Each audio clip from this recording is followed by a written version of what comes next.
नमस्कार. साधना या वैशिष्ट्यपूर्ण परंपरा असलेल्या प्रकाशन संस्थेच्या पुढाकाराने ऐवज हा जो उपक्रम सुरू झालेला आहे, तर त्याच्या अंतर्गत आपण आज विख्यात लेखक मिलिंद बोकील यांच्याशी गप्पा मारणार आहोत. ही अत्यंत प्रस्तुत आणि अतिशय औचित्यपूर्ण अशी गोष्ट आहे. एखादा माणूस हा भर चौकामध्ये उभा आहे, तिथे माणसांची खूप गर्दी आहे, स्त्री पुरुषांची सतत ये जा आहे, वाहनांची वर्दळ आहे, आवाज आहेत, पण तिथून काही अंतरावर असलेली झाडं झुडपं दिसत आहेत. दूरवर चमकत असलेल्या पाण्यावरून तलावाच्या लांबेरुंदी खोलीचाही अंदाज येतो आहे, डोंगराचा माथा पण दिसतोय. असं काहीसं मला मिलिंद बोकील यांचं समग्र लेखन वाचताना वाटतं. वृत्तिगांभीर्याने गेली 40 वर्ष त्याने सातत्याने कथा, दीर्घकथा, लघुकादंबरी, व्यक्तिचित्र, वैचारिक लेखन अशा सर्वच साहित्य प्रकारांवर आपली एक ठसठशीत अशी मुद्रा उमटवलेली आहे. शाळा आणि गवत्या या 2 कादंबऱ्या, उदकाची आरती, zen garden, Maheshwar nature park आणि पतंग असे 4 कथासंग्रह, एकम, समुद्र, रण, दुर्ग, मार्ग आणि सरोवर असा 6 लघु कादंबऱ्या असा एकूण त्यांचा ललित लेखनाचा अतिशय विस्तृत आणि व्यापक असा पैस आहे. त्याचा आवाका जाणून घ्यायच्या आधी सुरुवातीलाच मला तुम्हाला असं विचारायचं की आपण आतून लेखक आहोत याची जाणीव तुम्हाला प्रथम कधी झाली? तर ही जाणीव तशी खूप लहानपणापासूनच झाली. म्हणजे लहानपणापासूनच मला असं पहिल्यापासूनच वाटत आलं आहे की आपण लेखकच आहोत. म्हणजे लेखक व्हायचंय असं माझ्या बाबतीत कधी नव्हतं किंवा असं काही माझी हे नव्हती. मला असं पहिल्यापासूनच माहिती आहे की मी लेखक आहेच आणि ती माझी धारणा कधी बदलली नाही. म्हणजे एरवी व्यवसाय निरनिराळे केले, व्यावसायिक गोष्टी वेगळ्या केल्या, परंतु आपण लेखक आहोत ही धारणा कायमच राहिली. ही समूह लहानपणापासून ती एक अशी समजूतच होती की आपण लेखकच आहोत. आणि शाळेत वगैरे एरवीसुद्धा असताना तसंच एक मनात वाटत असायचं की आपण बघतोय म्हणजे आपण हे लेखकाच्या नजरेतून बघतोय, अशा तऱ्हेची धारणा असल्यामुळे मी काय असं ठरवून लेखक झालो असं नाही. मला ते सहजगत्याच मग पुढे होत गेलं सगळं. पण बरेचसे लेखक हे सुरुवातीला कविता लिहितात. तुम्ही पुढे जे लिहिलंय ते सगळं गद्य आणि निवेदनात्मक ज्याला म्हणतो त्या प्रकारचं आहे. तुम्हाला जर का ही जाणीव उपजतच होती असं मानलं तर तुम्ही सुरुवात कशी केली? हो, तर लहानपणी आपण कविता लिहितोच, तशा मी पण लिहिलेल्या आहेत आणि एक सुरुवात आपण कवितांनीच करतो. आणि असं नाही की कविता आम्ही सोडली आहे. मी आजही कविता लिहितो ना. आता त्या प्रसिद्ध अजून मी केलेल्या नाहीये सगळ्या, मी काही किरकोळ केल्या प्रसिद्ध, परंतु आता तुम्हाला मी नंतर काहीतरी दाखवीन की अजूनही मी कविता लिहितो. आणि खरं तर कविता त्याचं मग मूळ धारणा अशी आहे आणि हेमिंग्वेचं हे सुभाषित सगळ्यात प्रसिद्ध आहे की we write poetry into prose. म्हणजे आम्ही गद्यामध्ये सुद्धा कविताच लिहित असतो. त्यामुळे खरं तर आपण सगळे लेखक मुळात कविता लिहित असतो, फक्त तिचा आविष्कार त्या त्यावेळी वेगळ्या फॉर्ममध्ये होत असतो. त्यामुळे त्या अर्थाने कवितेशी एक कविता करणं किंवा सुचतं ते आपल्याला कवितेसारखं सुचत असतं, मग तिचा तुम्ही आविष्कार वेगळ्या रीतीने करता. त्यामुळे तो नाद आहेच अजून, तो काही सुटलेला नाहीये. म्हणजे कविता लिहिता अजून? हो, लिहितो की. पण मग प्रकाशित का नाही करत? आता दिवाळी अंकाचे संपादक म्हणतात आमच्याकडे कविता पुष्कळ झाल्या तर तुम्ही कथा आणि कादंबरीच द्या. त्यामुळे पण कुठल्या दिवाळी अंकाने मागितलं तर छापीन की मी. कथा हा जो साहित्य प्रकार आहे तो गेली 40 वर्ष तुम्ही पहिली कथा लिहिली, पुन्हा सूर्य पुन्हा प्रकाश, ती किर्लोस्करमध्ये प्रकाशित झाली. तेव्हापासून आज कॅमेरा ही जी दीपावलीत आहे तिथपर्यंत तुम्ही कथा लिहित आहे. आणि असं जाणवतं सुद्धा की कथेवरती तुमची खूप पकड आहे आणि कथा या साहित्य प्रकारावर तुमचं बहुधा खूप प्रेमही आहे. आता मराठी वाङ्मयाचा इतिहास पाहिला तर असं दिसतं की कथा ही प्रामुख्याने नियतकालिकांच्या आधाराने बहरली. तर तुमच्या कथेच्या प्रसिद्धीमध्ये नियतकालिकांचा वाटा किती?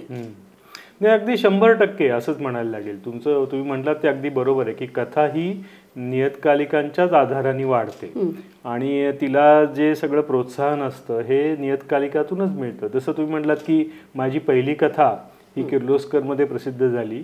त्यावेळी संपादक ह.मो. मराठे होते आणि त्यांना ती कथा अतिशय आवडली आणि तसं मग ते नंतरही अनेक ठिकाणी अनेक वेळा म्हणत राहिले आणि त्यांनी अत्यंत प्रेमाने ती कथा छापली. तर एक त्याच्यात काय होतं की तुम्हाला सुरुवातीला असा प्रतिसाद मिळाला की तुमचा उत्साह दुणावतो आणि तसं झालं. मग किर्लोस्करमध्ये मी नंतर अजून 1-2 वेळा ते असताना कथा लिहिल्या असतील, पण नंतर मग मी हंसमध्ये मुख्यत्वे करून कथा लिहिल्या आणि तिथेही आनंद अंतरकर जे संपादक होते त्यांनीही अतिशय प्रेमाने आणि आत्मीयतेने कथा छापल्या. तर त्या पहिली कथा जरा माझी वेगळ्या धर्तीची होती. तर ती मी ज्यावेळी ज्या अनुभवातून गेलेलो होतो एका औद्योगिक त्याच्यावरती होती. पण नंतरच्या कथा ज्या त्या वेळच्या विषयाशी संबंधित अशा होत्या आणि त्या अंतरकरांनी अतिशय प्रेमाने छापल्या. तर म्हणजे मग किर्लोस्कर, मग हंस आणि मग राजेंद्र बनहट्टी होते, त्यांनी रसिकमध्ये छापल्या. महाराष्ट्र साहित्य पत्रिकेमध्ये एक कथा नंतर आली आणि मग नंतर पुढच्या कथा मी मौजमध्ये छापल्या आहेत किंवा स्त्रीमध्ये छापल्या आहेत. तर नियतकालिकांच्या आधारानेच त्या कथा तयार होतात, कारण त्याचं जे पहिलं आविष्कार आहे किंवा प्रकटीकरण आहे ते तुम्ही कुठल्या तरी माध्यमातून करता आणि त्यासाठी ही नियतकालिकं अतिशय उत्कृष्ट अशी माध्यमं आहेत. आणि तुम्हाला माहिती आहे की 70च्या त्या काळामध्ये मराठीमध्ये केवढी तरी नियतकालिकं प्रसिद्ध होत होती आणि मुख्य म्हणजे आपण लिहितो पण आपलं पोषण हे मुळात त्या नियतकालिकांमध्ये येणाऱ्या कथातूनच होतं. म्हणजे आम्ही अगदी लहानपणापासून ही जी सगळी मासिकं आहेत, माहेर, मेनका जत्रा, अनुप्रिता, अनुराधा, मानिनी, गृहलक्ष्मी, मला वाटतं की यांचं खूप मोठं योगदान त्याच्यामध्ये आहे आणि त्याच्यावर त्या सगळा एक असा तो वातावरण, एक माहोल तयार होतो आणि त्यातून तुम्हाला खरं लिहायला एक प्रकारची स्फूर्ती मिळत असते. पण किर्लोस्करचं नाव तुम्ही घेतलं. किर्लोस्कर त्या काळामध्ये अतिशय प्रसिद्ध होतं, कारण मुकुंदराव हे अतिशय प्रगतिशील अशा प्रकारचे संपादक होते आणि पुढे तुम्हाला हंस, रसिक, मौज, अशा दीपावली, अक्षर ही सगळी नियतकालिकं ही मराठीतली त्या वेळचीच नाही तर अगदी आत्तापर्यंत सुद्धा त्यांचा दर्जा, त्यांची गुणवत्ता ही टिकून राहिलेली आहे. आणि त्यामुळे वाचकांनाही असं वाटतं की नाही, आपण दिवाळीमध्ये आपण मुद्दाम जाऊन मौजचा अंक घेतला पाहिजे किंवा अक्षर घेतलं पाहिजे, हे आजपर्यंत टिकून आहे. तर ही जी नियतकालिकं तुम्हाला लाभली आणि विशेषतः मला असंही वाटतं की त्या नियतकालिकांच्या दिवाळी अंकांचं वैशिष्ट्य म्हणजे तुमचं नाव त्या श्रेयनामावलीमध्ये असायचं. म्हणजे त्या संपादकांचं सुद्धा हे केवढं मोठं श्रेय आहे की त्यांनी त्या दिवाळी अंकांमध्ये तुमच्या कथेला एक चांगली जागा दिली. तर ह्या नियतकालिकांचे जे संपादक होते म्हणजे अंतरकर असतील किंवा श्रीपू भागवत, आपण श्रीपू भागवतांविषयी स्वतंत्र बोलू कारण त्यांच्याविषयी तुम्ही एक मोठा लेखही अलीकडे लिहिला आहे. पण अंतरकर असतील किंवा अगदी सदा डोंबरे यांच्यासारखे साप्ताहिक सकाळचे संपादक असतील, तर राजेंद्र बनहट्टी हे तर स्वतःच कथाकार होते.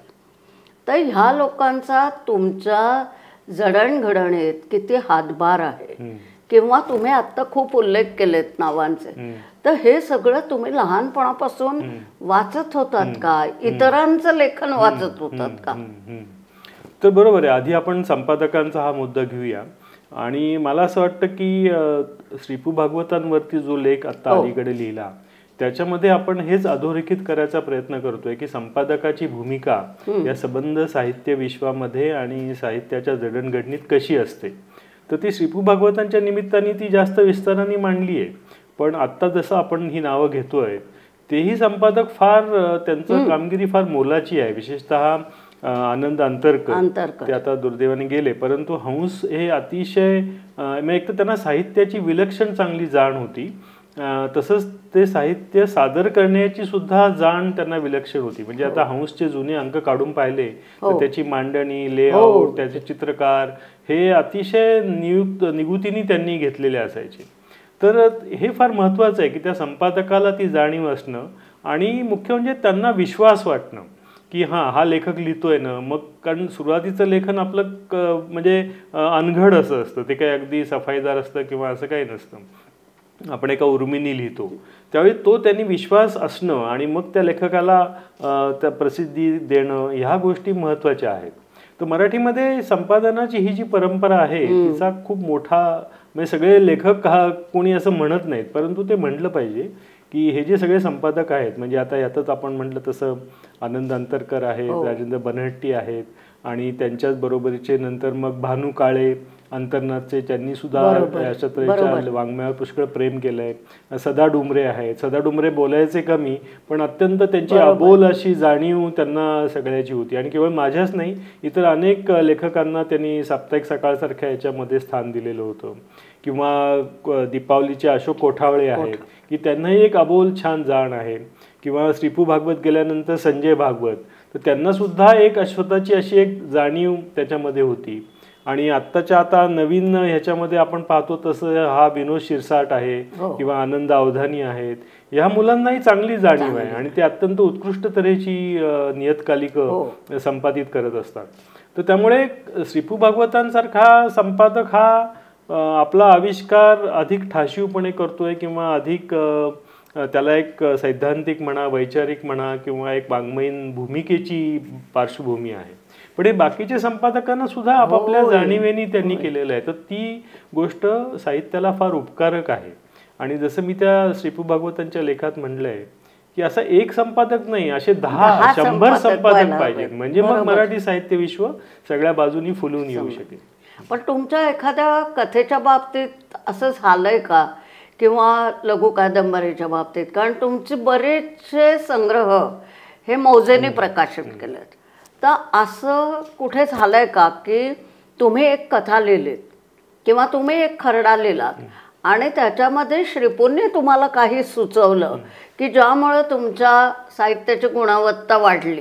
कारण असं सरदेशमुखांच्या बाबतीत घडलंय, असं सानियांच्या बाबतीत घडलंय, गौरी देशपांड्यांच्या बाबतीत घडलंय, प्रभाकर पेंढारकरांच्या बाबतीत तर फारच घडलं. तर असं एखादी गोष्ट आहे का की ज्याच्यामध्ये जी तुम्हाला श्रीपूंनी सुचवली किंवा संस्कारित केलं आणि त्याच्यामुळे तुमच्या त्या विशिष्ट कथेची किंवा लघु कादंबरीची गुणवत्ता वाढली? आता ह्याच्यात कसं आहे की माझ्या ज्या कथा श्रीपू असताना त्यांनी छापल्या किंवा ज्या लघु कादंबऱ्या प्रकाशित झाल्या त्याच्यामध्ये काही अशा तऱ्हेचे मुद्दे येत असत आणि त्याचं मी श्रीपूंवरती जो आधी लेख लिहिलेला आहे आणि जो साहित्याचा भूमिपुत्र म्हणून माझ्या त्या चितगगनाचे भुवन दिवेमध्ये आलेला आहे त्याच्यामध्ये मी त्याचे उल्लेख काही केलेले आहेत. तर त्याच्यातलं मला म्हणजे खूप काही संस्कार करून मी ते बदललं असं फारसं झालं नाही. कारण श्रीपू ज्यावेळी असं म्हणायचे, उदाहरणार्थ माझी जी पहिली कथा होती भावी इतिहास, तर त्याच्यामध्ये असा एक प्रसंग आहे की शेवटी तो नायक असतो, तो एका एसटी स्टँडवर जातो, रात्री झोपतो आणि तिथे कोणी येऊन त्याला एक असं काही छेडण्याचा प्रयत्न होतो वगैरे वगैरे. तर श्रीपूंचं म्हणणं असं होतं की तो प्रसंग कशाला, तो काय जरूर नाही आहे प्रसंग. तर मी म्हटलं तसं नाही आहे, तो प्रसंग घडला नाही तर पुढचे गोष्टी घडत नाहीत. त्याला जे त्याला जे रिअलायझेशन एक आहे की स्त्री पुरुष प्रेमाचं किंवा पत्नीच्या प्रेमाचं हे होण्यासाठी ते आवश्यक आहे.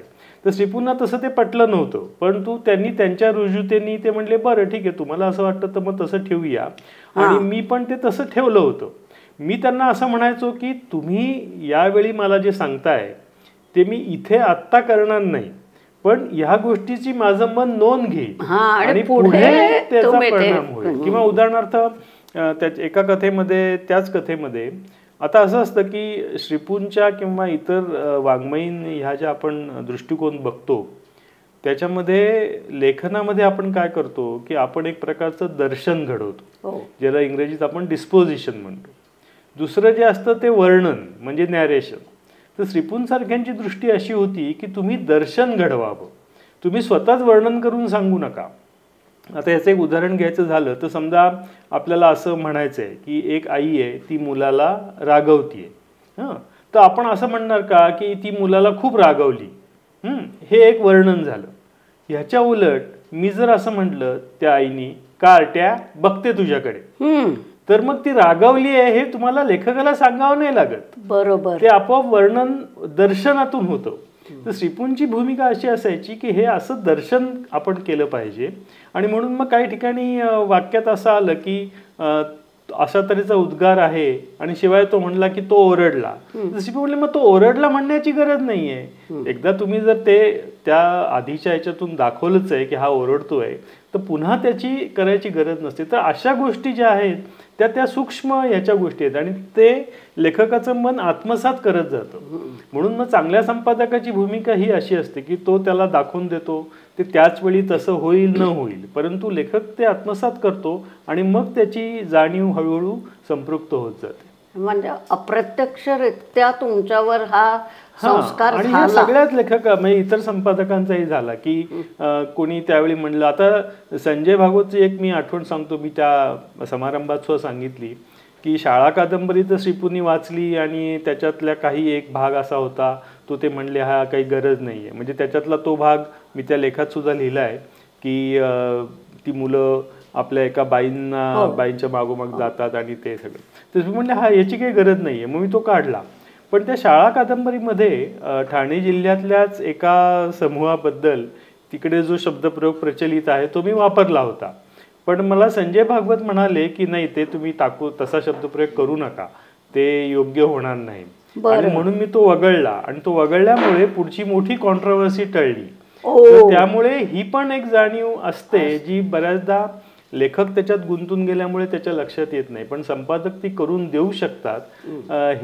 हा आंतरसंबंध फार महत्वाचा आहे आणि त्याच्याकडे आपण उघड्या खुल्या आणि थोडंसं विनम्रतेनेच पाहिलं पाहिजे की संपादक ज्या सूचना करतो त्या निदान ऐकून तरी आपण घेतल्या पाहिजेत आणि त्याच्यावर थोडा विचार केला पाहिजे की शेवटी तर ही गोष्ट खरीच आहे की लेखक म्हणेल तसंच छापलं जाईल, पण संपादक काय म्हणतोय हे जर समजून घेतलं तर ती परस्पर पूरक प्रक्रिया होते. आणि कदाचित असंही होत असेल की जसं चांगल्या समीक्षकाबरोबर चर्चा हे लाभदायक प्रत्यक्ष अप्रत्यक्षरित्या ठरू शकते, तसं चांगल्या संपादकाबरोबरचा संवाद हा जर का तुम्हाला लाभला तर तुमच्या संबंध कारकिर्दीलाच त्याचा मदत होते. आणि एक गोष्ट मला खूप जाणवते तुमचं वाचताना की त्याच्यामध्ये विधानं खूप कमी येतात. आता तुम्ही जो वर्णन आणि दर्शन ह्याच्यामधला फरक सांगितला त्याच्यामुळे असेल कदाचित की विधानं फार येत नाहीत, प्रतिमा येतात किंवा संवादातून येतं. आता हे जाणीवपूर्वक किती झालं मला माहीत नाही, पण तुम्ही जे आत्ता आठवण सांगितली त्याच्यामधून आता आपल्याला असं म्हणता येईल की लेखकाला संपादक किती पोषक ठरू शकतो ह्याचं हे उदाहरण आहे. खरी गोष्ट.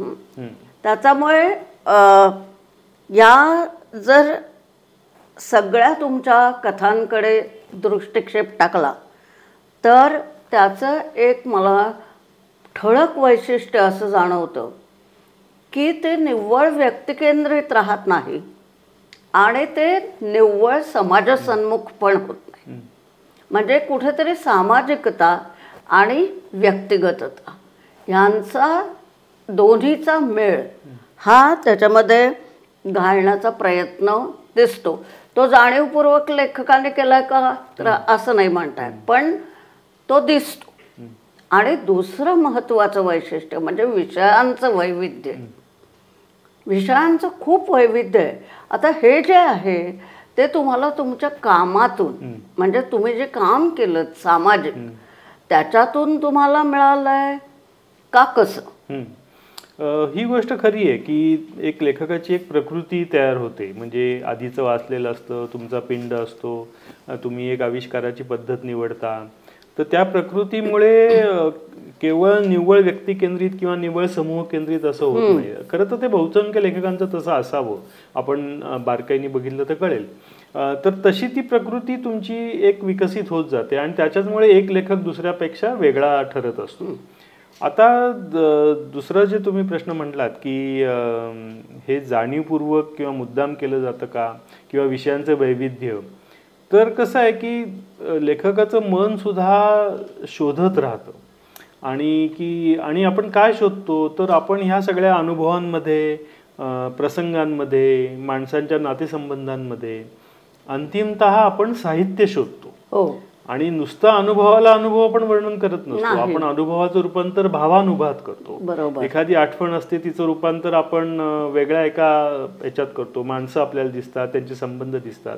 तर ती प्रक्रिया लेखक करत असल्यामुळे त्याचं मन नैसर्गिकरित्या वेगवेगळे अनुभव, वेगवेगळी विविधता आणि त्या विविधतेतून जाणवणारं साहित्याचं रूप असं शोधत असतं. त्यामुळे आणि ही गोष्ट खरी आहे की तुम्ही जर सामाजिक क्षेत्राशी वेगवेगळ्या तऱ्हेने जोडलेला असाल, की आता माझ्या सुदैवाने मला आदिवासी भाग बघायला मिळाला, ग्रामीण भाग बघायला मिळाला, शहरी भागात आपण राहतोच, किंवा परदेशातले काही समाज बघायला मिळाले, तर त्याचे परिणाम होत राहतात आणि मग तुम्हाला वेगवेगळी त्याची दृश्य ही असतात, ती दिसत असतात. काही काही वेळा काय होतं की एखादा विषय तुमचा ठाव घेतो. उदाहरणार्थ गेल्या वर्षी मी दीपावली मौजमध्ये एक कथा लिहिली आहे, नभस्पृशम दीप्तम म्हणून. तर तिच्यातला मला तो खरा मुद्दा मला माझ्या मुलांनी सांगितला, कारण माझा मुलगा त्या विषयाचा अभ्यास आहे, ज्याला आपण आंतरराष्ट्रीय मानवतावादी कायदा म्हणतो, इंटरनॅशनल ह्युमॅनिटेरियन लॉ. तर माझा मुलगा त्याचा अभ्यासक आहे. तर त्यांनी मला ती गोष्ट सांगितली होती की एक वैमानिक, त्याला हे काम दिलेलं असतं की जाऊन अमुक ठिकाणी शत्रूच्या पेक्षा बॉम्ब टाकायचा. पण युद्धाचा नियम असा आहे की नागरी वस्तीवर किंवा नागरी लोक जिथे असतात तिथे बॉम्बिंग करायचं नाही. तर त्याला एक पूल उडवायला दिलेला असतो आणि ते पूल उडवायचं काम करण्यासाठी तो जातो. पण त्या पुलावर नेमकी एक बस उभी असते, ज्या बसमध्ये माणसं असतात.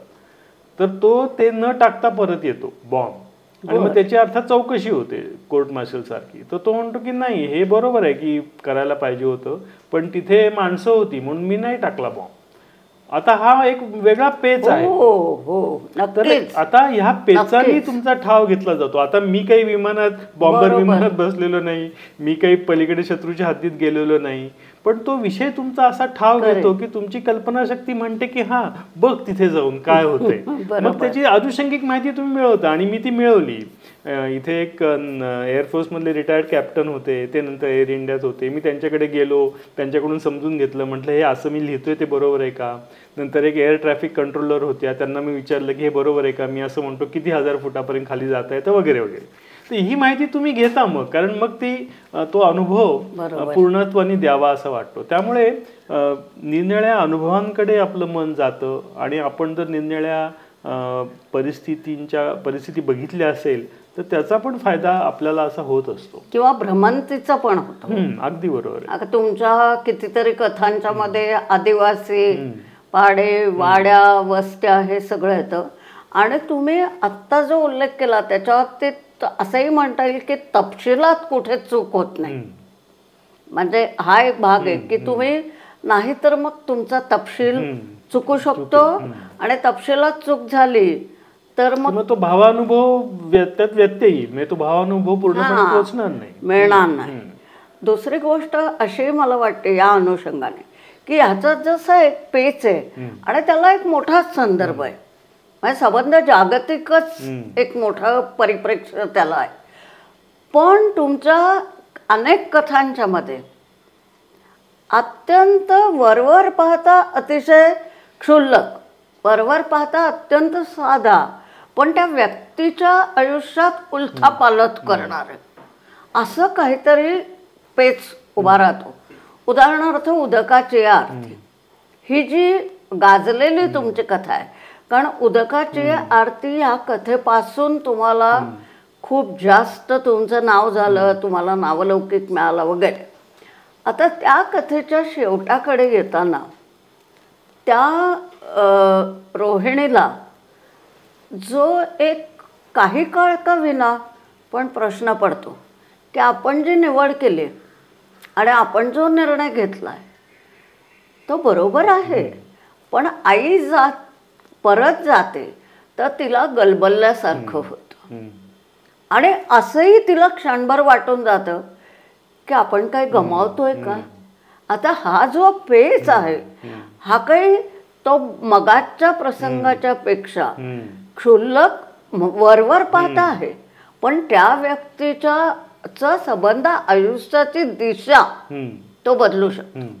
किंवा मला दुसरी एक तुमची अतिशय आवडलेली आणि फारशी कदाचित प्रसिद्ध नसलेली अशी कथा आहे की एक उपवर मुलगी त्या माणसाला भेटायला येते स्थळ म्हणून, दुपार नोंद म्हणून आहे ती, नोंद म्हणून कथा आहे. हा, आणि नंतर ती त्याला नकार देते आणि ती म्हणते की मला आदर आहे तुमच्याबद्दल पण प्रेम नाही आणि मग मी लग्न नाही करू शकत.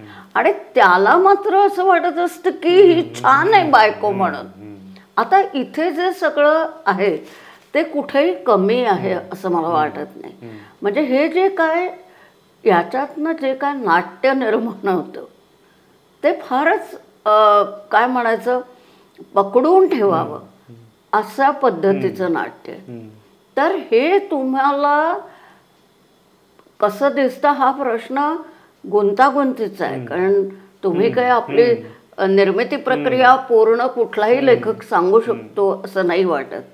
पण तुम्ही तुमची लेखनाची प्रक्रिया म्हणजे तुम्हाला आधी सुचतं, आधी दिसतो शेवट तुम्हाला, असं होतं का काय. नाही, हे बरोबर आहे की मला तो शेवट दिसायला लागतो तर मग मला ते लिहिता येतं. बरेचसे लेखक असं पण म्हणतात की नाही आम्ही सुरुवात करतो आणि ते तिकडे जाईल तिथे जातं वगैरे वगैरे, तर ती प्रत्येकाची असू शकेल. पण मला खरं सांगायचं शेवट आधी दिसतो. म्हणजे मला ती व्यक्ती किंवा तिचा तो अंतिमतः तिचं जे काही साक्षात्कार असेल किंवा जे काही घडणार आहे ते आधी जाणवतं आणि म्हणून मग मागच्या गोष्टी मग त्याच्याशी काय म्हणू तशा त्याच्या एका सुसंगतीने म्हणा किंवा संगतीने म्हणा अशा त्या जायला लागतात.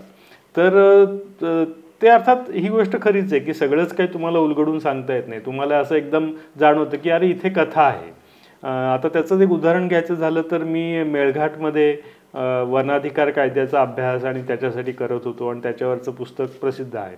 तर तिथे मला त्यांनी एक ती गोष्ट सांगितली की त्या एका आदिवासी गावामध्ये फॉरेस्ट डिपार्टमेंट म्हणजे वन खात्याचे लोक त्यांचं पीक उद्ध्वस्त करण्याकरता हत्ती घेऊन गेलेले असतात. ही खरी गोष्ट आहे आणि ती त्या पुस्तकामध्ये तसा खरा प्रसंग म्हणून ती आलेली आहे. पण मला नंतर त्याच्यातनं असं वाटलं की अरे त्या गावात जर ते आदिवासी आहे त्यांची एक पारंपरिक संस्कृती आहे आणि त्या पारंपरिक संस्कृतीमध्ये कोणी मुखिया कोणी भगत किंवा ते कोरकूमध्ये भूमिका म्हणतात तसं असू शकेल. मग ते काय करतील त्यांचा काहीतरी प्रतिसाद असेलच की नाही. सामाजिकदृष्ट्या प्रतिसाद वेगळा दिला परंतु तो कसा असेल काय असेल म्हणून मग त्याच्यावर मी ती भूमिका नावाची कथा लिहिली. ती दीपावली अंकात प्रसिद्ध झाली आहे, संग्रहित अजून नाहीये. तर त्यातलं ते जे आहे की तो एरवी भूमिका असतो तो त्याचं म्हणजे ज्याला आपण शमनिझम म्हणतो तसं आहे की निसर्गातल्या पंचमहाभूतांना आवाहन करून ते आपल्याला हितकर होतील अशा रीतीने त्यांना त्यांची रचना करायची किंवा आवाहन करायचं हे काम ते पारंपरिक भूमिका किंवा वैदू करत असतात किंवा शमन करत असतात. तर मला असं वाटलं की तो त्या गावासाठी करणार ते आणि मग अपरेंटली काय होतं की तो हत्ती थांबतो. मग त्याची कारणं वेगळी असतात की ते योग्य वेळी धावधाव करतात, न्यायालयात जातात वगैरे वगैरे. पण त्या भूमिकालाही असं वाटतं की मी पण थांबवलाय तो हत्ती. आता ह्या ज्या गोष्टी आहेत त्याचं साहित्य होतं, निव्वळ अनुभवाचं साहित्य होत नाही. पण लेखक ते असं काहीतरी वेगळं बघू शकतो, त्याला अशी स्फूर्ती होते म्हणून मग ते साहित्य होतं.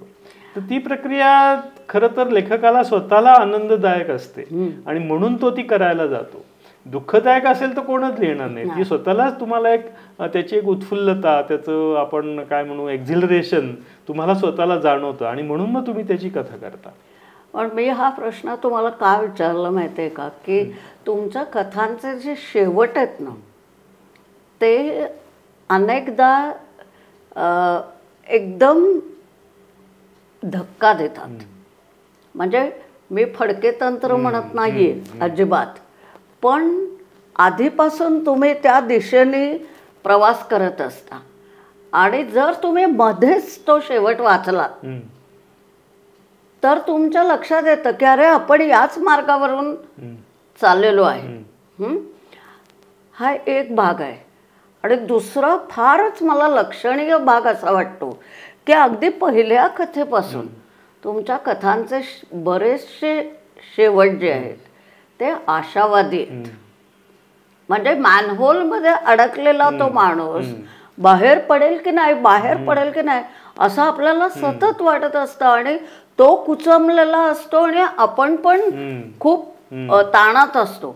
आणि शेवट असं होतं की तिथे सूर्य येतो, प्रकाश पडतो, किरणं दिसतात आणि ही जी पहिली कथा आहे तिथपासून तुम्ही हे म्हणजे तुमच्या किती लक्षात आलंय मला माहिती नाही, पण वाचणाऱ्याच्या हे लक्षात येतं की कदाचित संबंध कथाभर परिस्थिती फारशी काही बरी नसते, पण त्याचा शेवट जो असतो तो पुढे पहा.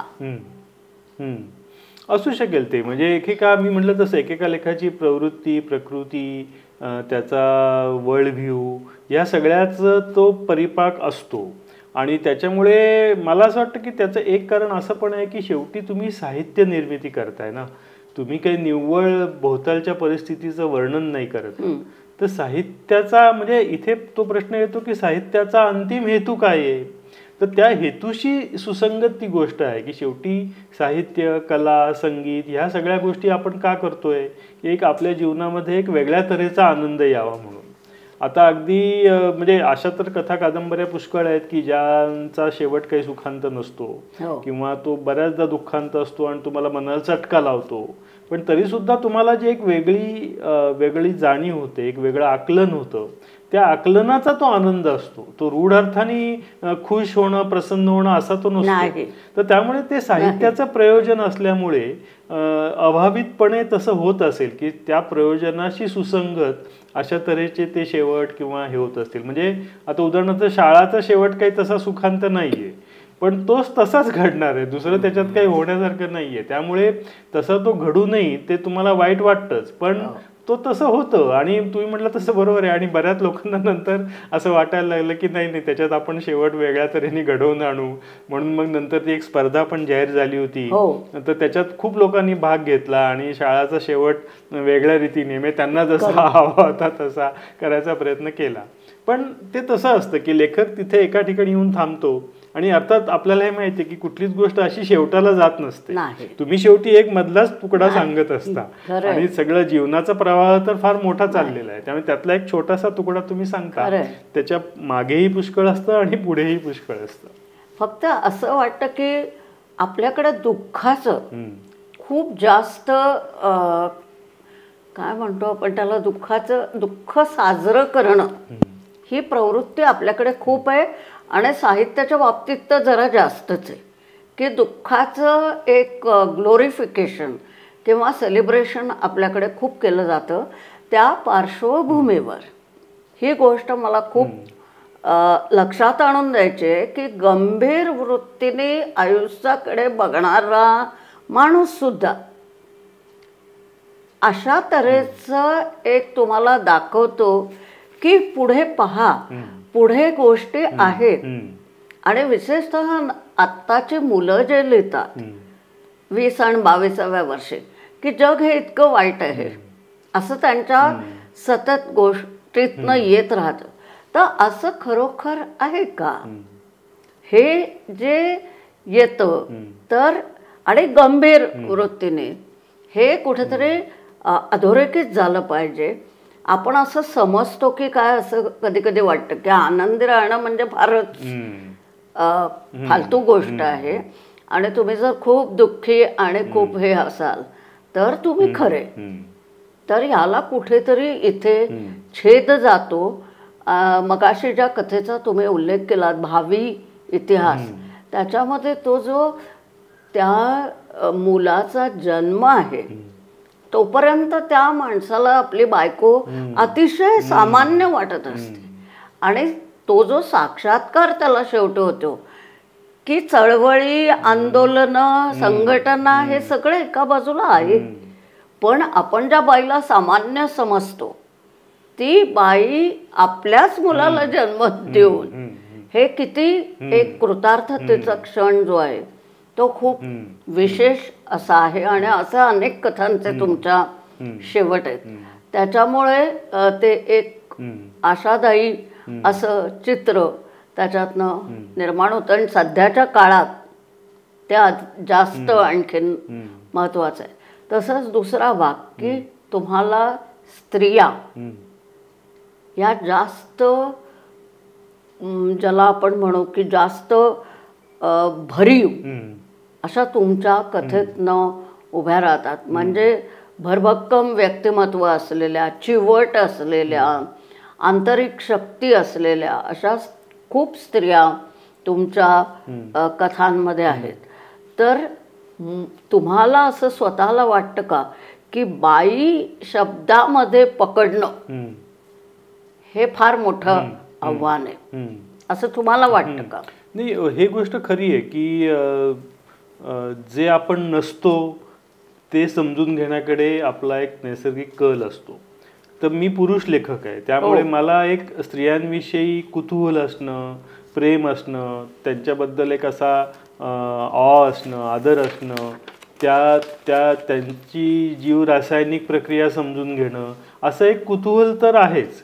आणि लेखक म्हणून ते कुतूहल थोडंसं आमच्यावर जे सामाजिक संस्कार आधी झाले त्याच्यामुळे आणखीन बळकट झालं. जसं मी दुसऱ्या मुलाखतीत सांगत होतो की जयप्रकाश नारायण यांच्या चळवळीमध्ये सामील झाल्यामुळे आम्हाला स्त्रियांकडे वेगळ्या नजरेने बघायला तेव्हापासून शिकवलं.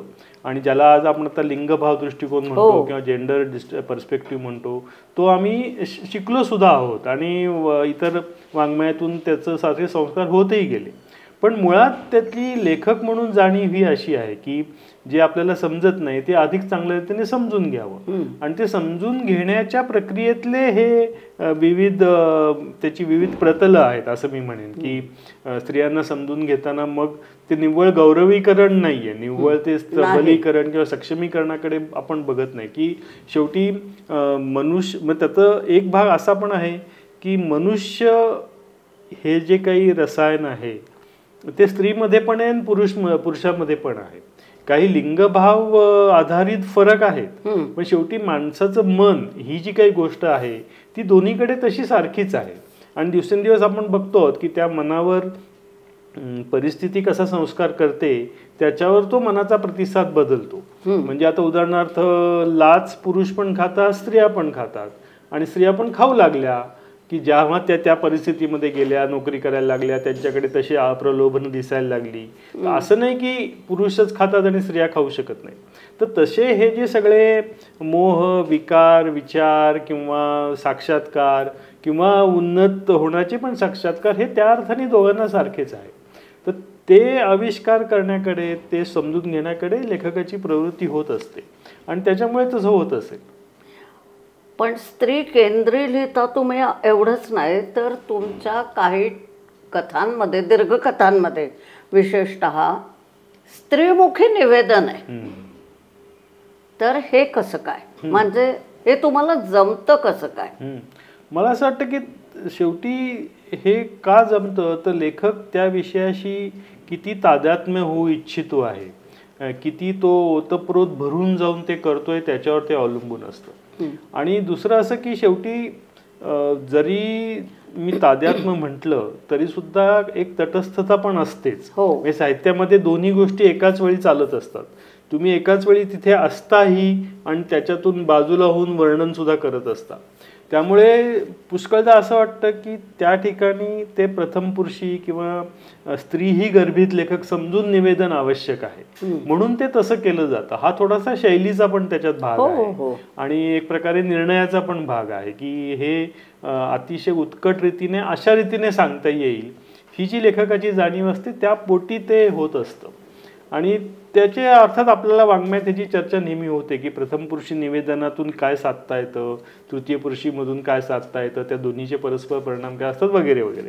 पण त्यावेळी ते लेखकाचं मन तसा निवाडा करतं आणि त्या दृष्टीने ती निर्मिती होते.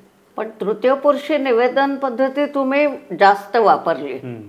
याला कारण कदाचित असंही असेल की तुम्हाला तृतीय पुरुषी निवेदनात तुम्ही जे शब्द 2 वेगळे वापरलेत ते आम्ही एकत्र करतो की सहानुभूतीपूर्वक ताटस्थ्य, की तुम्हाला अंतर राखता येतं आणि तुमची गुंतवणूक पण असते. तर हे जर साधलं तर तुम्हाला भाष्य करता येतं आणि तुमचं भाष्य विधानात नसतं, ते निवेदनात येतं, कथनात येतं. पण ते सुद्धा अनेकदा तुम्ही प्रतिमा रूपात करता. त्या भाषेकडे आपण नंतर येऊ, पण तृतीय पुरुषी निवेदनामुळे लेखकाला ही सोय. हो हो, माझा वैयक्तिक अनुभव असाच आहे की जेव्हा तुम्ही प्रथम पुरुषी निवेदन करता त्यावेळी तुमच्यावर नैसर्गिकरित्या थोडीशी बंधनं येतात, कारण तुम्ही त्या भूमिकेत जाऊन करता. म्हणजे आता शाळाचा नायक आहे, तो 9वीतला मुलगा आहे, तर 9वीतल्या मुलाला जे दिसेल, आता मी जेव्हा ती लिहिली तेव्हा मी काही 9वीतला मुलगा नव्हतो, मी 40 वर्षाचा एक पुरुष बराचसा अनुभव घेतलेला असा होतो. त्यामुळे मला ते करताना काही नियंत्रणं आलीच की किंवा उदाहरणार्थ एक लहान मुलाच्या दृष्टीने आपण काही बघू तर लहान मुलाला जग कसं दिसेल, त्याचं वर्णन तो कसं करेल, याच्यावर काही अभावितपणे नियंत्रणं येतील. तर त्यामुळे प्रथम पुरुषीमध्ये त्या निवेदन शैलीच्यामुळेच काही मर्यादा पडत असतात, ज्या तृतीय पुरुषी किंवा अशा तऱ्हेच्या निवेदन याच्यामध्ये लेखकावर पडत नाही. मग लेखक काय सगळंच दाखवू शकतो, मग तो जळी थळी काष्टीपाशाने कुठेही जाऊन वर्णन ते करू शकतो. तर ते निवेदकाचं स्वातंत्र्य जास्त वाढतं आणि तुम्हाला एक प्रकारे कथानकावर म्हणा किंवा त्या सगळ्या कलाकृतीवर ताबा म्हणजे कंट्रोल थोडा जास्त चांगला येतो तृतीय पुरुषी तुम्ही करता तेव्हा. प्रथम पुरुषीत तुम्हाला त्या कथानायिका किंवा कथानायक यांच्या भूमिकांमुळे काही बंधनं आणि मर्यादा पडत असतात. पण तृतीय पुरुषीत एक धोका पण आहे की लेखक जर का वर्चस्व गाजवू लागला पात्रांवर तर मग अवघड होऊन बसतं. मगाशी जे मी म्हटलं की लिंगभाव आणि बायका तुमच्या जास्त समर्थ दिसतात, तर त्याचं एक प्रत्यंतर हे तुमच्या काही कथांच्या मध्ये स्त्री पुरुषांच्या एकत्र येण्याचे प्रसंग आहेत आणि काही वेळा ते लग्नातून आलेले नाही आहेत, तर ज्याला आपण रूढ अर्थाने विवाह बाह्य म्हणतो अशा तऱ्हेचे ते संबंध आहेत. परंतु त्याच्यात यत्किंचितही कुठेही ते पृष्ठस्तरीय राहत नाहीत. उथळ हा तर खूपच मोठा शब्द झाला. तर ही जी किमया आहे ती तुम्हाला कशी साधली हा एक प्रश्न. आणि दुसरी गोष्ट याच्यातून शारीरिक आणि मानसिक आणि भावनिक आणि बौद्धिक असे जे कप्पे मराठीमध्ये पडलेले आहेत की प्लेटॉनिक लव्ह किंवा फक्त इंटलेक्च्युअल सोबत, तर तुमच्या साहित्यातून याचा निराश होतो चांगल्या पद्धतीने की तो तिची बुद्धिमत्ता पण बघतो आणि तो तिला जवळ पण घेतो. हे जे आहे हे तुम्हाला कसं साधलं, किंवा तुम्हाला खरोखर असं वाटतं का की या अर्थाने स्त्री आणि पुरुष हे दोघेही आपापली सगळी वैशिष्ट्य राखून पण एका स्तरावर समान आहे? तर हे बरोबर आहे. शेवटच्या वाक्यापासून सुरुवात केली तर अगदी आहे आणि निसर्गानेच त्याची रचना केलेली आहे. आपण बघतो की सजीव, विशेषतः उन्नत सजीव जे आहेत ते द्विलिंगी किंवा 2 लिंगामधून ते तयार झालेले आहेत. ते काय अमिबासारखे एकपेशीय सजातीय असे ते नाही आहेत.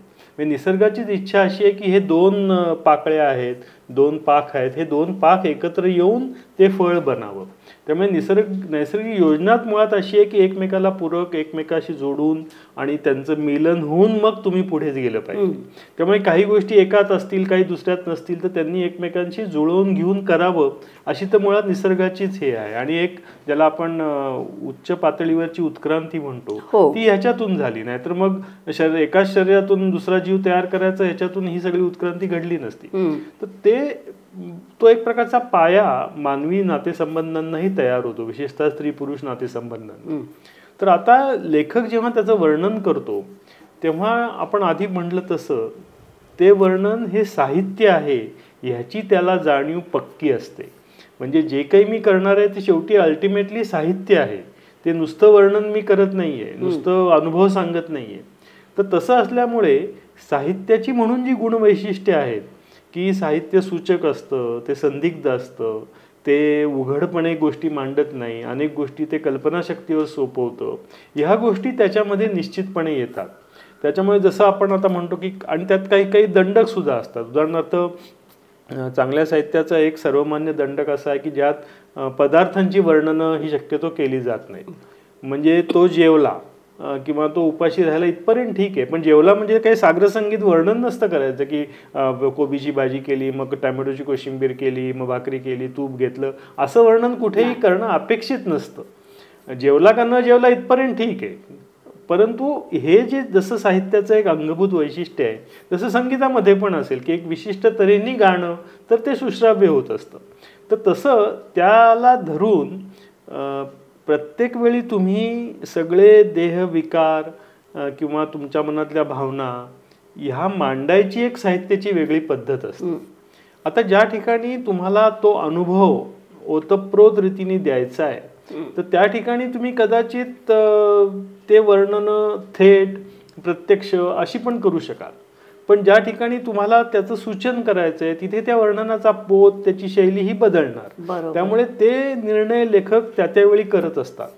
आता उदाहरणार्थ जी महेश्वर जी कथा आहे त्याच्यामध्ये तो एकटा वैतागून त्या डोंगरावर जाऊन बसतो आणि मग पण त्याची पत्नी ते शोधत शोधत त्याला येते आणि तिथे आल्यानंतर त्यांचं मिलन होतं. पण त्याला मग ती पार्श्वभूमी त्या सगळ्या त्या महेश्वर ते जे काही शंकराचं तीर्थ आहे जिथे हे सगळं घडतंय त्याची त्याला ती येते. त्यामुळे त्याचं वर्णन हे त्या प्रतिमांमधून केलं जातं. पण ते एकमेकांना अतिशय ओढ घेऊन एकमेकांना मिळतात हे त्याच्यामध्ये आहेच. त्यामुळे मग त्या प्रतिमा तशा येतील. याच्या उलट समुद्र जी आहे तर त्याच्यामध्ये सुद्धा 3-4 असे प्रसंग आहेत की ज्याच्यामध्ये ते एकत्र येतात. तर त्या प्रत्येक प्रसंगाचं एकत्र येण्याची ज्याला आपण कॉन्टेक्स्ट म्हणू ती वेगवेगळी आहे. त्यामुळे मग त्याचं वर्णन तसं वेगळं येणार. एखाद्या वेळी त्याला असं वाटतं की आपण एकत्र येतोय पण अगदी कोमटपणे एकत्र येतोय, मग त्याचं वर्णन तसं होईल. पण शेवटी मग दोघांनाही जेव्हा एकमेकांविषयी अत्यंत प्रेम वाटून ते उत्कटतेने जवळ येतील तर त्याची तो प्रसंग वेगळा आहे. मग त्याला अनुरूप शैली, त्याला अनुरूप प्रतिमा या लेखकाला वापराव्या लागतात आणि मग तसं वापरलं तरच त्याचा भावानुभव तुम्ही देऊ शकता.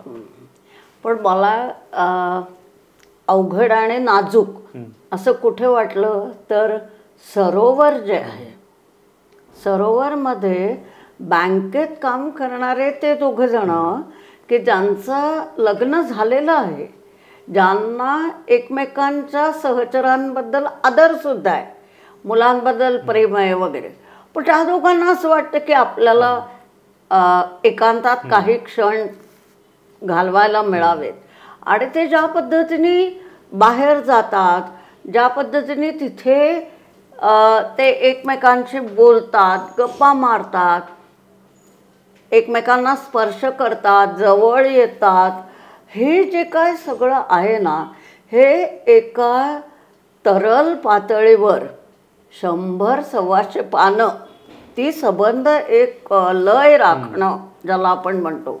आणि पुन्हा त्यात हे आहेच की शारीरिक, मानसिक, नैतिक, अनैतिक सगळ्यात महत्त्वाची गोष्ट हे कुठेही येत नाही किंवा त्याच्या पलीकडे ते जातं.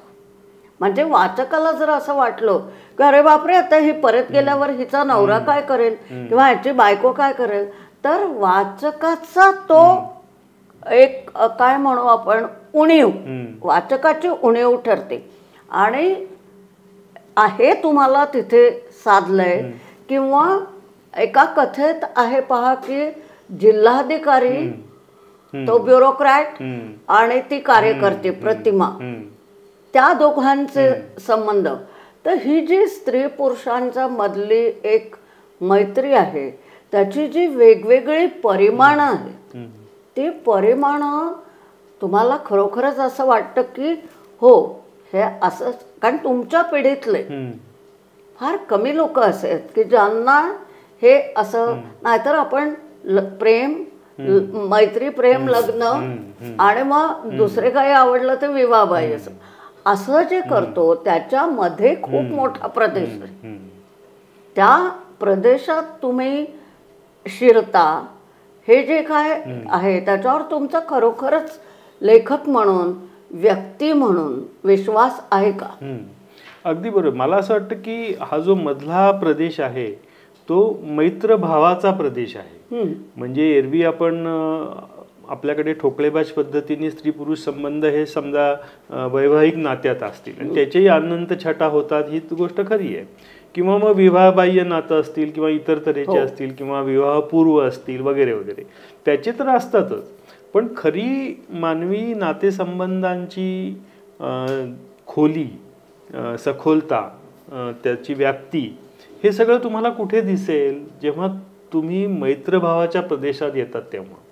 कारण त्याच्यामध्ये सगळंच गोष्टी अनुस्यूत आहे, सर्वच गोष्टी वैध आहेत. जरी रूढ समाजरचना त्याकडे वेगळ्या दृष्टीने बघत असली तरी सुद्धा. मग त्यामुळे त्या मैत्रभावाच्या प्रदेशामध्ये विहार करायला लेखकांना खूपच मोठा वाव आहे, खूपच मोठा अवकाश मिळतो आणि त्याच्यातलं शोधायला सुद्धा त्याच्यामध्ये पुष्कळ असतं. त्याच्यामुळे पण त्याचा पाया मैत्रभाव आहे आणि मैत्रभावामध्ये अहिंसा आहे, मैत्रभावामध्ये आदर आहे, मैत्रभाव. आणि म्हणूनच बुद्धांनी वगैरे मैत्री याचा इतका मोठा पुरस्कार केला. त्याचं कारण तेच आहे की निव्वळ बंधुता नाही तर त्याच्याही पलीकडे जाणारा, बंधुभावाच्याही पलीकडे जाणारा मैत्रभाव. आणि मग तो केवळ स्त्री पुरुषांमध्ये असतो असं नाही, मग तो चराचर गोष्टींमध्ये आहे, सगळीकडे आहे. कारण तो भाव महत्वाचा आहे की माझं तुझं मैत्र आहे म्हणजे काय, की आपण दोघंही एकमेकांच्या अस्तित्वाचा आदर करतो आहोत, जसे आहोत तसे एकमेकांना स्वीकारतो आहोत आणि तरीही अंतिमतः कुठल्या तरी चांगल्या उन्नत ठिकाणी पोहोचण्यासाठी आपली ही मैत्री आहे. तर असं असल्यामुळे सगळी मजा त्या मैत्रभावाच्या प्रदेशाची आहे. तर तुम्ही जितके तिथे याल तितके तुम्हाला मग ही बंधनं किंवा ठाशीव चौकटी किंवा नातेसंबंधातल्या ठाशीव अपेक्षा यांच्या पलीकडे जात आहेत. म्हणून लेखकांना करण्यासारखं मग तिथे पुष्कळ येतं. म्हणजे उदाहरणार्थ मैत्रभावाच्या प्रदेशात शारीरिक संबंध समजा आले तर त्याचं वर्णन लेखक मग वेगळ्या पातळीवर वेगळ्या तऱ्हेने करेल आणि त्याला तसं करावंच लागेल. एरवी तुम्ही नवरा बायकोच्यात एरवी वेगळ्या प्रकारे दाखवाल, पण मैत्रभाव या गोष्टीचीच मजा अशी आहे की ती साहित्याला पूरक आहे आणि साहित्य सुद्धा त्याला पूरक असतं. ही खूपच महत्वाची आणि मोठी गोष्ट आहे. आणि कदाचित म्हणून असं झालंय का माहित नाही, आता तुम्ही सांगू शकाल की तुमची पात्र प्रवास करतात. प्रवास ही एक तुमच्या साहित्यातला आपण असं म्हणू की आदिबंध म्हणून पण प्रवासाचं खूप महत्त्व आहे. आणि प्रवास तुमची पात्र हा केवळ बाह्य पातळीवर किंवा भौगोलिक अर्थाने करत नाहीत, तर तो त्यांचा एक इंट्रेन्सिक म्हणजे आंतरिक पातळीवर सुद्धा ती खूप मोठा प्रवास करून येतात. आणि विशेषतः स्त्रियांच्या मध्ये एक मोठं स्थित्यंतरच जणू काही घडताना दिसतं की तुमचा, आता मला आठवत नाही पण रण, दुर्ग आणि मार्ग या ज्या 3 छोट्या कादंबऱ्या आहेत, तर त्यातल्या एकामध्ये ती मुलगी असं म्हणते की मला बायकोच्या रोलमध्ये आता राहायचं नाहीये. म्हणजे मला काही फार काही हे काय म्हणायचं त्रासदायक आहे का नाही, पण मला ती भूमिका नाही करायची, त्या भूमिकेच्या पलीकडे जाऊन आता मला स्वतःचा शोध घ्यायचा आहे.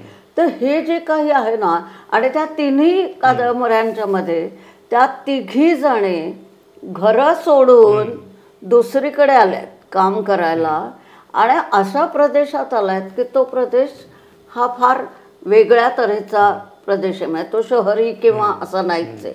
म्हणजे काम करायला आल्या आहेत, कदाचित योगायोगाने आल्या असतील. जशी ती पहिल्या ह्याच्यातली नमिता मला वाटतं ती येते आणि ती तर मुलाला घेऊन येते. तर ह्या तिन्ही कादंबऱ्या ज्या आहेत ना, ह्याच्यामध्ये एक सूत्र आहे किंवा एक नातं आहे असं तुम्हाला वाटतं का? तर बरोबर आहे. पहिला जो आपण ज्याच्यापासून सुरुवात केली की प्रवास हे आहे, तर ते तर उघड आहे. म्हणजे एक तर थोडंसं असं पण होतं की ज्याला रूढ अर्थाने प्रवास आपण म्हणतो, की ज्याच्यामध्ये आपण वेगवेगळी ठिकाणं, नेहमीच्यापेक्षा वेगळी ठिकाणं बघतो, वेगळी माणसं बघतो. तो एक लेखक म्हणा किंवा व्यक्ती म्हणून तुम्ही करत असता आणि त्याचा एक संस्कार होत असतो. तो बराचसा अभावितपणे आहे की ज्याला ती प्रवासाची हौस आहे, आवड आहे, त्याच्या व्यक्तिमत्वावर तो परिणाम होत असतो. आणि मग त्याचंच रूपकात्मक प्रत्यंतर जे आपण आयुष्यात बघतो, की आपण असं एरवी म्हणतो ना, जिंदगी एक सफर है किंवा जिंदगी सफर है सुहाना वगैरे वगैरे, हे तर अगदी सगळ्यांनी मान्यच केलेलं आहे की आयुष्य हाच एक प्रवास आहे. तर म्हणजे काय होतं की प्रवासाचा मूलभूत भाग काय की ते बदलत असतं, स्थित्यंतर होतं. आपण इथे बसलोय, हा प्रवास फक्त मानसिक आहे, पण एरवीच्या प्रवासामध्ये तुमचं सगळंच बदलतं असं त्याच्यात अभिप्रेत आहे. त्यामुळे तो स्थित्यंतराचा, स्थलांतराचा, वेगळं होण्याचा, अधिक काही समजण्याचा असा जो सगळा अभिक्रम आहे तो त्या प्रवासामधून व्यक्त होतो. आणि म्हणून मग ती लेखकाच्या मनोवृत्तीशी ती सुसंगत असेल, त्याला त्याची आवड असेल, तर ते त्याचा आविष्कार मग साहित्यात होत असतो. तो होणं त्या अर्थाने साहजिक आहे. आता तुम्ही या ज्या 3 कादंबऱ्या म्हणल्यात तर ते एक बरोबर आहे. तर त्या कादंबऱ्या खरं म्हणजे वेगवेगळ्या काळात वेगवेगळ्या वेळी प्रसिद्ध झाल्या, पण त्याचं सूत्र दुर्ग मार्ग रण असं ते खरं वाचायला पाहिजे. म्हणजे जर कोणी ज्या वाचकांना ते वाचायचं आहे तर मी त्यांना असं म्हणेन की त्यांनी आधी दुर्ग वाचा, मग मार्ग वाचा आणि मग शेवटी रण वाचा. त्याच्यामध्ये एक सिक्वेन्स आहे, पण ते प्रसिद्ध वेगवेगळ्या वेळी झाल्या. मार्ग नंतर प्रसिद्ध झाली, दुर्ग रण आधी झाल्या. पण आता मी असं सांगेन की ज्यांना वाचायचंय त्यांनी दुर्ग मार्ग रण असं वाचा. कारण दुर्ग मध्ये जी आहे ती तरुण मुलगी आहे, पण त्यातल्या अर्थात एक सूत्र समान आहे. एक तर त्या तिन्ही समाज कार्यामधल्या अशा स्त्रिया आहेत. त्या तिन्ही एका अर्थाने ज्याला आपण व्यावसायिक समाज कार्यकर्त्या म्हणतो तशा आहेत. त्यांचं शिक्षण तसं झालंय आणि ते त्या तशा तऱ्हेने समाजात कार्य करत असतात. किंवा त्यातली एक जी मार्गमधली आहे ती आयुर्वेदिक हे आहे, डॉक्टर आहे, पण ती समाजकार्यच करत असते. तर त्याच्यातल्या स्त्रीच्या आयुष्यातल्या 3 वेगवेगळ्या फेजेस आहेत एका परीने पाहिलं तर. पहिली जी आहे ती कुमारिका आहे आणि ती स्वतःला एक्सप्लोर करते. तिच्यावर काही घरातल्या निर्णया गोष्टींचे परिणाम, कौटुंबिक आपत्ती वगैरे अशा सगळ्या होऊन ती स्वतःला शोधत असते. आणि तो जो एक स्वतःच्या अस्तित्वाचा दुर्ग आहे, जो खूप पेचदार आहे, तो ती शोधून त्याच्यातून एक त्याच्या अंतिम शिखरावरती जात असते. तर तो तिचा साक्षात्कार तसा होतो. मार्गमध्ये काय होतं की ती आणि तिचा सहचर हे दोघं मिळून समाजकार्य करायला गेलेले आहेत आणि तो त्यांचा प्रवास एका बाजूने सुरू आहे.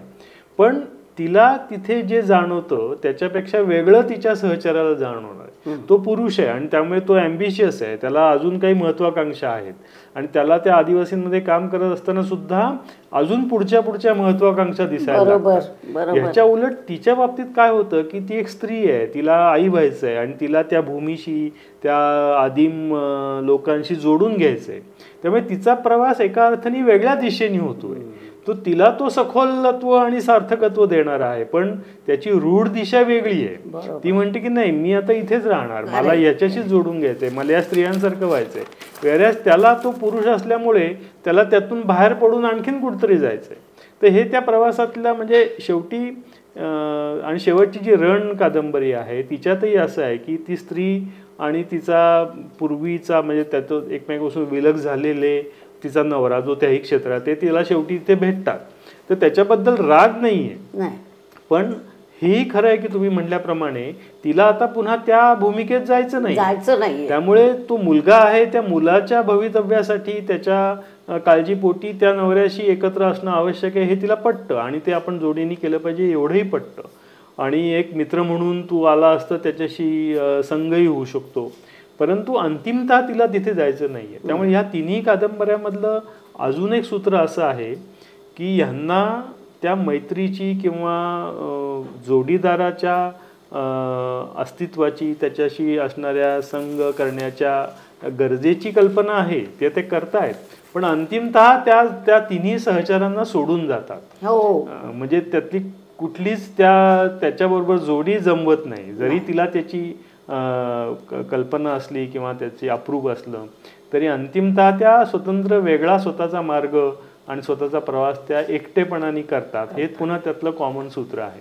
तर त्यामुळे अशा गोष्टी घडत राहतात. त्यामुळे ते पर्टिक्युलरली तिन्ही लघु कादंबरिका या एका तशा अर्थाने सूत्रातल्या आहेत. पण असं तुम्हाला वाटतं का की अतिशय उत्कट असणं किंवा खरोखर मनाला स्वतःच्या मर्जीने निर्णय घेणं, निवड करणं, याच्यासाठी बायकांना विशेषतः आपल्या समाजामध्ये एकटेपणा हा त्यांना निवडावा लागतो, पत्करावा लागतो असं नाही म्हणणार, पण एकटेपणाची निवड ही त्यांना करावी लागते, तरच त्यांना अपेक्षित असलेलं स्वातंत्र्य हे पूर्णपणे मिळू शकतं.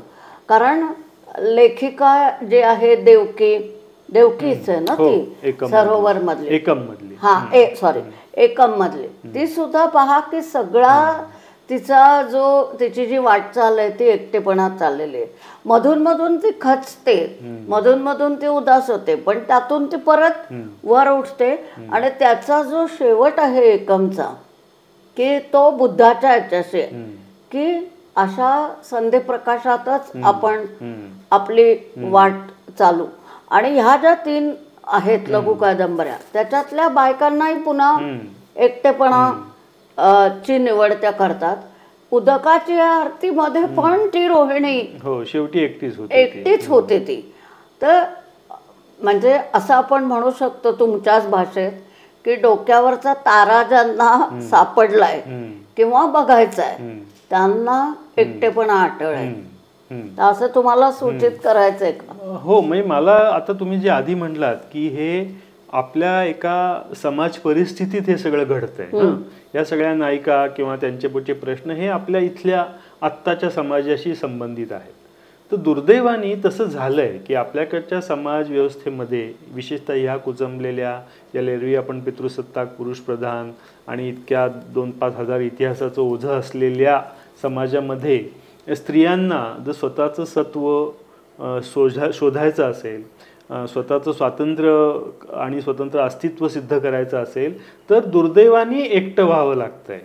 खरं तर आदर्श व्यवस्थेमध्ये जसं आपण मगाशी बोललो की स्त्री पुरुष यांनी जोडीने हा प्रवास करायचा आहे आणि त्यांना तसं मिळायला पाहिजेत, पण दुर्दैवाने तसे जोडीदार मिळत नाहीत. ही खरं तर त्यांची खंत आहे किंवा त्यांना ते नाईलाजाने करावं लागतंय.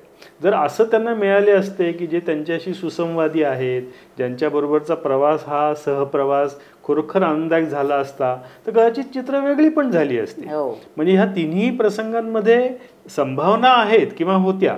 जसं मार्गमध्ये तिचा जो सहचर आहे त्याला जर त्या बाहेरच्या महत्वाकांक्षेची ओढ नसती तर तिचं काही त्याच्यात विरोध नाहीये. ती काही असं म्हणत नाही की तू गेलंच पाहिजे, ती म्हणजे आपण दोघांनी मिळून करू, पण तो करत नाही म्हणून मग तिला एकटीला करावं लागतं. तसंच या बाकीच्या ह्याच्यामध्ये आहे. तर नैसर्गिक प्रेरणा, नैसर्गिक सामाजिक प्रेरणा ह्या स्त्री पुरुषांनी मिळून गोष्टी करण्याच्या आहेत, तशी निसर्गाची इच्छा आहे. पण दुर्दैवाने विशिष्ट समाज परिस्थितीमध्ये कदाचित पुरुषांना ती एनलायटनमेंट नसल्यामुळे असेल किंवा पुरुषांना ही जाणीव नसल्यामुळे असेल, ते स्त्रियांना म्हणजे संवादी होऊ शकत नाही आहेत. ही त्या स्त्रियांची कमतरता नाही आहे, ही खरं तर त्या समाजव्यवस्थेतल्या पुरुषांमुळे घडणारी गोष्ट आहे आणि त्याचं प्रतिबिंब साहित्यामध्ये असं पडतं आहे. म्हणजे आपण आता तटस्थपणे बोलतोय म्हणून मी हे असं म्हणू शकतो, ते लिहिताना काही मला असं सगळं असं जाणवलं होतं असं नाही. आता आपण मागे वळून बघताना आपल्याला तसं ते दिसतं.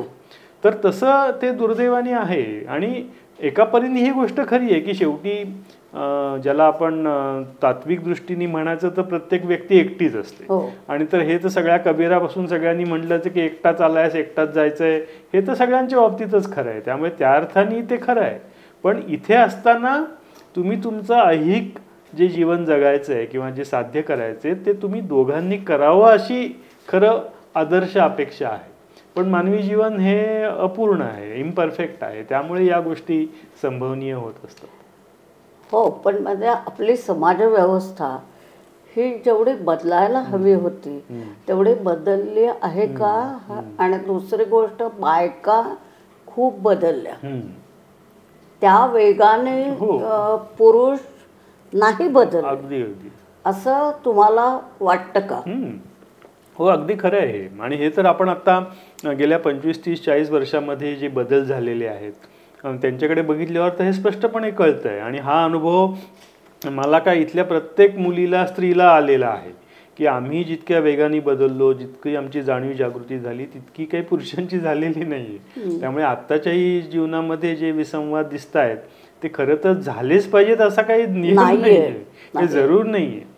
त्या म्हणजे अगदी पूर्णपणे पुरुषांनी हे पासं नाही, सगळ्या दोन्हीकडे करावं लागतं ते. परंतु ही गोष्ट खरी आहे की पुरुषांचं प्रबोधन, पुरुषांची जाणीव जागृती, पुरुषांमधलं परिवर्तन तेवढ्या वेगाने झालेलं नाही आहे, विशेषतः हिंदू पुरुषांमधलं आणि त्या अनुषंगाने इतर समाजातल्या पुरुषांमध्येही. तर जेवढ्या वेगाने स्त्री उत्क्रांत झाली तेवढ्या वेगाने इथले पुरुष झालेले नाही. त्या तुलनेने मग परदेशी समाज व्यवस्थांमध्ये, उदाहरणार्थ स्कॅन्डिनेव्हियन देशांमध्ये वगैरे, तुलनेने अधिक सुसंवादी पुरुष तुम्हाला बघायला मिळतील की जे बऱ्याचशा गोष्टी मान्य करून घेत आहेत. त्यामुळे तुमचा ज्या रण, दुर्ग आणि मार्ग ह्याच्यामध्ये त्या बायकांना मुलं आहेत, त्या मुलांवर त्यांचं प्रेमही आहे, पण त्या मुलांची जबाबदारी कोणी घ्यायची हा अत्यंत मोठा तिढा आहे.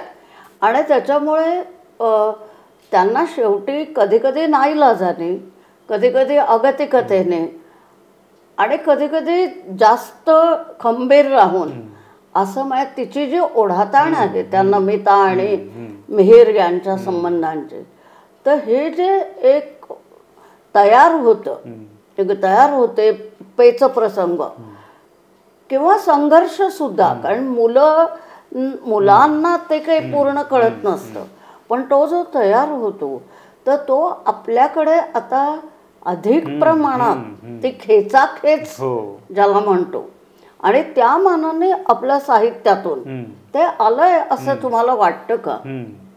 नाही, एक तर गोष्ट उघड आहे की जीवनामध्ये जी धुमसचक्री असते तिचा अगदी फार छोटा हिस्सा शेवटी साहित्यात होतो. आणि त्याचं एक कारण दुर्दैवाने असं झालंय की जेवढे साहित्यिक तयार व्हायला पाहिजेत तेवढे होत नाहीयेत. आता तर मराठीच्या बाबतीत आपण बघतोच की मराठीचं शिक्षणच तुम्ही नाही घेतलं, मराठीच नाही बोललात तर आता पूर्वी जेवढे झाले साहित्यिक 50च्या 60च्या दशकात वगैरे तेवढे तर होणारच नाहीत पुढे, हे तर अगदी उघडच आहे. त्यामुळे तो वेगळा भाग झाला. परंतु हे नेहमीच खरं आहे की खरं तर साहित्यिक मोठ्या प्रमाणावर तयार होऊन त्यांनी जीवनाचं हे सगळं विविधांगी, पेचानी भरलेलं, संघर्षांनी भरलेलं, कधी सुखावणारं कधी दुःखावणारं असं दर्शन केलं पाहिजे. कारण तसं ते केलं तर त्याचा एक वेगळा आनंद सगळ्यांना मिळतो आणि वेगळ्या तऱ्हेचं परिवर्तन पण होतो. पण तसं केलं तर होईल. तर तुम्ही जर तशी सामाजिक परिस्थितीच येऊ दिली नाही तशा तऱ्हेच्या, आणि दुसरी आता आपल्याकडे घडणारी गोष्ट म्हणजे मुक्त स्वातंत्र्याला, आविष्कारावरच जर तुम्ही बंधनं आणायला लागलात तर आता मी ज्या कादंबऱ्या लिहिल्या त्या कदाचित 30 वर्षापूर्वी सुंदर वाटल्या, आता पुढे 20 वर्षांनी लोक म्हणते नाही आज बोलायचंच नाही असं की विवाहबाह्य संबंध किंवा स्त्री पुरुष वेगळे होणं हे बोलायचंच नाही, आमच्या संस्कृतीत नाहीच आहे, असं जर काही आणायला लागले तर मग फारच पंचायत अवघड होईल. तर त्यामुळे हे दोन्ही गोष्टी सुसंवादी चालायला पाहिजेत की मोठ्या प्रमाणात साहित्य निर्माण व्हायला पाहिजे, त्यांनी मोठ्या प्रमाणात जीवनाचं असं दर्शन पण घडवायला पाहिजे आणि त्याच्यातून दोन्ही कडे एक समृद्धी यायला पाहिजे. कधी कधी मला असं वाटतं की पूर्वीच्या काळात असं होतं की साहित्य हे जास्त अद्भुत आणि असं वाटत होतं आणि जीवन त्या मानाने सोपं होतं, जगणं सोपं होतं.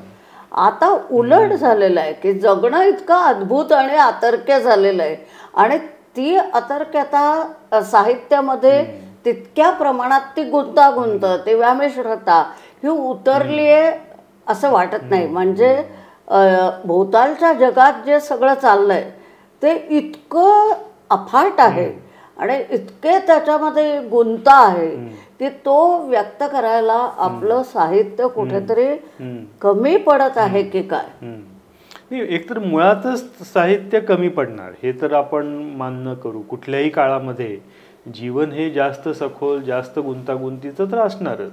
साहित्य किंवा कला एका मर्यादेपर्यंतच त्याचा वेध घेणार ही तर अपूर्णता नैसर्गिक आहे.